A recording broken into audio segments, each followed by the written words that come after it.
হেই everyone, কেমন আছো তোমরা সবাই? আশা করছি সবাই ভালো আছো। আমার নতুন একটা ভিডিওতে সবাইকে স্বাগত। আজকে তোমাদের সঙ্গে শেয়ার করব ইলিশ মাছের একটা রেসিপি। আশা করছি তোমরা ইলিশ মাছ খেতে কম বেশি সবাই পছন্দ করো। তো দেখো, প্রথমেই মাছগুলো আমি কিন্তু ভালো করে কেটে ধুয়ে নিয়েছি, আর একটা ঝুড়িতে জল ঝরানোর জন্য রেখেও দিয়েছিলাম। আর এইদিকে এখন একটা বাটিতে মাছগুলো সব ঢেলে নিয়ে লবণ আর হলুদ একটু মাখিয়ে নেব। আস্তে আস্তেই মাখাবো, পাত্রটা যেহেতু একটু ছোটো তাই। এইদিকে একটা মিক্সচারের বাটিও নিয়ে নিয়েছি, মাটিতে দিয়ে দিয়েছি পরিমাণের মতন প্রায় 2-3 চামচের মতন পোস্ত, আর দিয়েছি 5-6টা কাঁচা লঙ্কা, আর একটু সর্ষে দিয়ে একটু জল দিয়ে সেটা ভালো করে একটা পেস্ট বানিয়ে নিয়েছি। এদিকে 2টো বেগুন নিয়ে নিয়েছি, ভালো করে একটু লম্বা লম্বা করে কেটেও নিয়েছি বেগুন। আমরা কিন্তু মাছে ভাতে বাঙালি, 3 বেলা মাছ হলে কিন্তু খুব একটা খারাপ হয় না। দেখো, এদিকে একটা কড়াই নিয়ে নিয়েছি, কড়াই দিয়েছি পরিমাণ মতন তেল, আর একে একে সব মাছগুলো দিয়ে ভালো করে ভেজে নেব। ইলিশ মাছটা না বেশি একটা ভাজতে হয় না, একটু কম ভেজে তাই তুলে নেব। আর ইলিশ মাছ ভাজার তেলটা দিয়ে ভাত খেতে কিন্তু আমার খুব ভালো লাগে, আশা করছি তোমাদেরও ভালো লাগে।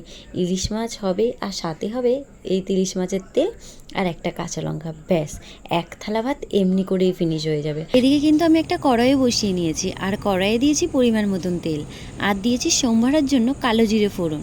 এখন একটু নাড়িয়ে চাড়িয়ে নেব, তারপরে দিয়ে দেবো যে কেটে রাখা বেগুনগুলো আছে, একে একে সব দিয়ে দেবো।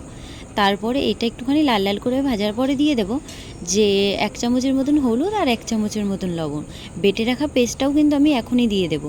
তারপরে একটু ভালো করে নাড়িয়ে চাড়িয়ে কষিয়ে নেব। ভেবেছিলাম বেগুন দিয়ে একটা পাতলা ঝোলই বানাবো, কিন্তু মা কিন্তু সর্ষে পোস্ত দুটোই বেটেছে, কিন্তু নষ্ট না করেই বেগুনের মধ্যেই দিয়ে দিয়েছিলাম, তাই পাতলা ঝোল বানানো আর হয়ে ওঠেনি। বেগুন দিয়ে একটা সর্ষে বাটার মতন বানিয়ে নিয়েছি। তাতে কিন্তু একটা গোটা টমেটো মধ্যিখান দিয়ে পিস পিস করে কেটে দিয়েছি, আর দিয়েছি 2-3টে কাঁচা লঙ্কা, আমি গোটাই দিয়ে দিয়েছি। তারপরে দিয়েছি 1 চামচ হলুদ আর 1 চামচ লবণ। একটু নাড়িয়ে চাড়িয়ে নেওয়ার পর তারপরে পরিমাণ মতন জলও দিয়ে দিয়েছি। তোমরা যতটা ঝোল রাখবে ততটাই কিন্তু দেবে।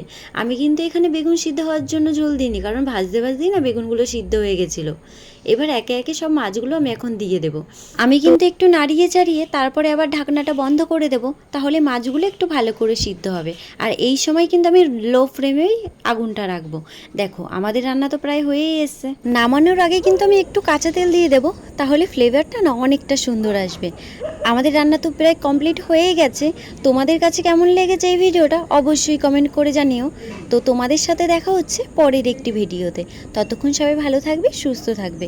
আমার যদি এই ভিডিওটা ভালো লেগে থাকে অবশ্যই লাইক, কমেন্ট আর একটা শেয়ার করে দিও। তো সবাই ভালো থাকবে, সুস্থ থাকবে। Thanks to watching, tata.